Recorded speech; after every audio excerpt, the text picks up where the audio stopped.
Alors dans l'épisode d'aujourd'hui, je vais parler de la configuration de notre smartphone quand on veut shooter une vidéo pour qu'elle soit qualitative, stabilisée, etc. Il y a quelques petits paramètres qu'il faut bien définir.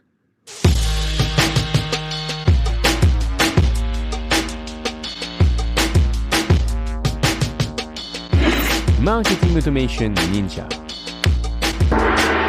Bonjour à tous. Alors, quand on va shooter une vidéo avec son smartphone, on a 2-3 paramètres qu'il est important de pouvoir revoir. Le tout premier paramètre qui pour moi est essentiel de ma perception et de la qualité que je veux renvoyer dans les vidéos et épisodes de podcast, encore plus pour les vidéos de podcast, c'est le fait de désactiver le stéréo sur les vidéos. Alors pourquoi désactiver le stéréo?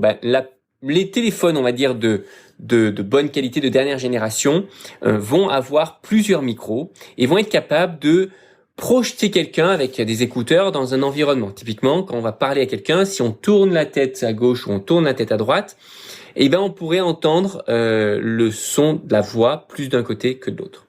Sauf que cet environnement spatial est désagréable si jamais on est en train d'écouter un podcast, par exemple, dans sa voiture, parce qu'on n'a pas besoin de réellement comprendre que la personne a tourné la tête à un moment donné où elle parlait.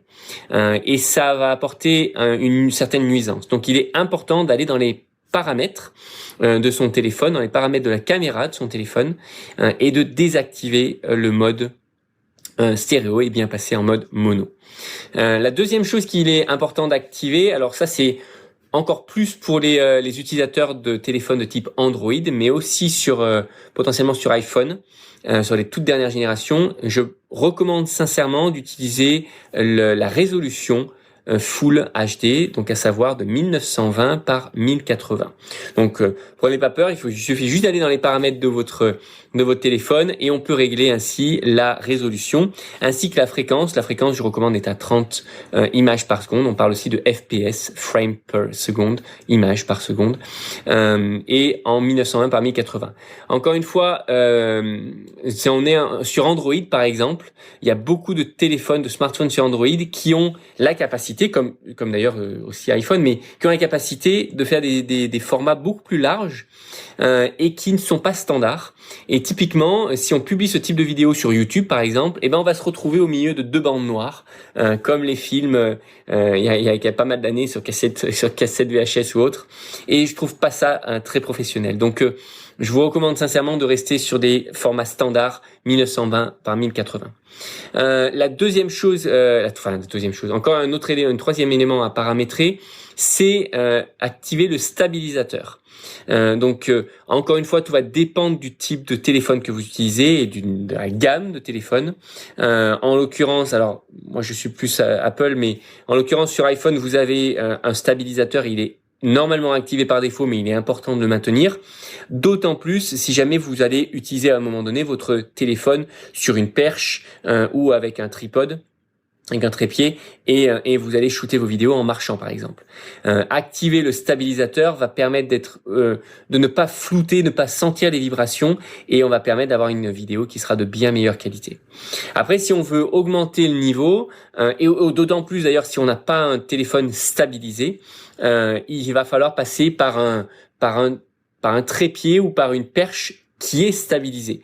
Il me semble que la gamme la plus connue, c'est les DJI, donc DJI Osmo, qui sont même les plus chers dans la matière, mais qui sont vraiment les plus connus, et qui permettent d'avoir une espèce de poulie comme ça sur le côté qui va, avec un poids, vraiment stabiliser la caméra. Et même si on bouge le poignet, la caméra ne bougera pas, enfin le smartphone ne bougera pas. Et ça apporte une vraie qualité au niveau des vidéos qu'on shoot, d'autant plus si vous n'avez pas un téléphone qui est stabilisé. Voilà, c'était les 4 simples paramètres que je vous recommande de bien définir, les 3 premiers paramètres sur votre téléphone, et éventuellement d'utiliser une perche stabilisée pour avoir une qualité et un rendu qui soit plus professionnel, même avec des téléphones, avec un smartphone. Pareil, Dernière petite recommandation, utilisez vraiment un téléphone relativement de haut de gamme et d'assez dernière génération. Pas forcément d'ailleurs que de dernière génération, mais vraiment plus de haut de gamme parce que ça va vous permettre d'avoir une qualité vidéo qui sera bien meilleure. Si vous avez un téléphone vraiment bas de gamme à 100 € par exemple, neuf, vous allez avoir une caméra de piètre qualité et encore pire que ça, vous allez avoir un micro de piètre qualité et le son est extrêmement important quand on shoot une vidéo et c'est pour ça que je vous recommande vraiment d'avoir un smartphone de haut de gamme pour ça. Voilà, je vous souhaite une très belle journée et je vous dis à très vite pour un prochain épisode.